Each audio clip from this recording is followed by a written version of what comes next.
This week started a little bit different for me. A Wellington producer slash DOP by the name of Brandon Temoana Nui, this dude, who outside of my design field helped me gain a platform for directing by starting with, short films, jumping into music video, and then into web series and finally skits. Well, at the start of the week he asked me to develop a proposal that will allow us to take a camera crew and follow around the Māori Sidesteps as they do their New Zealand tour next year. Now, if you don't know who the Māori Sidesteps are, Brands and I have been working alongside a bunch of Māori, and Jerome, who's Samoan, to bring the talent of the band members to screen. A couple of episodes from our newest project together just dropped on Fresh TV. This guy over there. Hey mate, how are you? Oh, hey guys, you wouldn't know how to get pram, would you? Sorry, where? Pram. Like pram is in a child's walking machine. Can anyone tell me who the treaty was signed between? Yeah? Simon, good on you having a go at this one. I believe it was an agreement between the Kiwis and the Maoris. Taiho there, Carl. Simon, I don't think you're quite right, but you're pretty close. Well, like the Kiwis and anyone who's not a Kiwi. Once again, not quite there. I thought Māoris were Kiwis.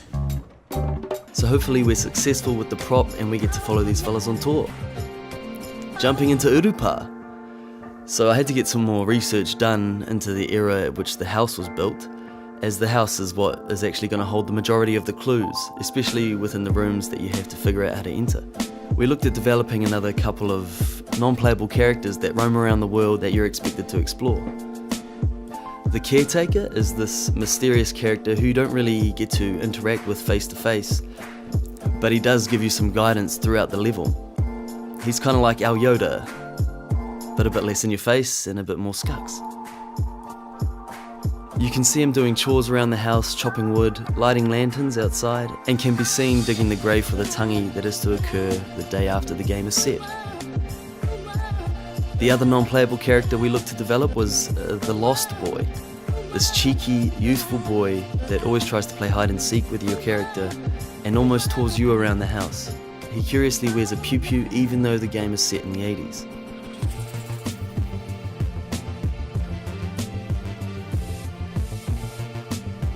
We expect by placing this young boy in such traditional garments and then having him roam around such a huge mansion with mezzanine, balconies and high ceilings, it's going to create an interesting dynamic and contrast that really makes the house feel a bit intrusive to the very land it's been built upon.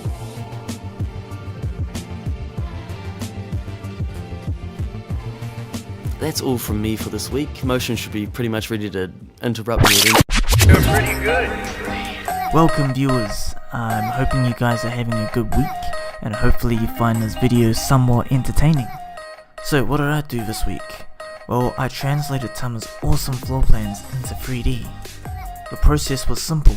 All I did was scale the floor plan to the correct measurements and then began to place the rectangles to block out the shape of the house.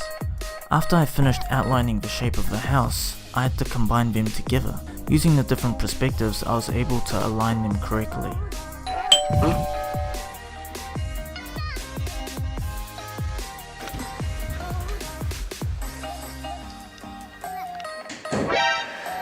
Hey kids! Brother!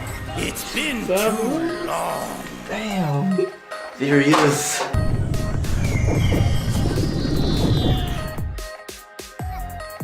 So after reuniting with a good friend who I haven't seen since the start of May, I got back to work. Tama gave me a reference sketch of the general landscape of the game. Using this, I was able to construct a basic landscape in the landscape editor tool within Unreal Engine 4. The key here was to sculpt the general landmarks to get an idea of what the environment will look like in 3D.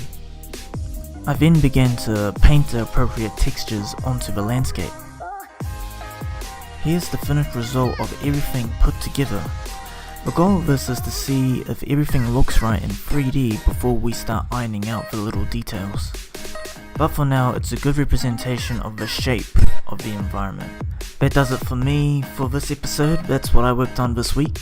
I hope you guys enjoyed the little chase sequence I implemented at the start of the trailer. was a good way for us to see how the mechanics complement each other. We want to create that emerging gameplay style where the user can create their own choice of play using these different mechanics. Thanks again for watching, and we'll see you next week.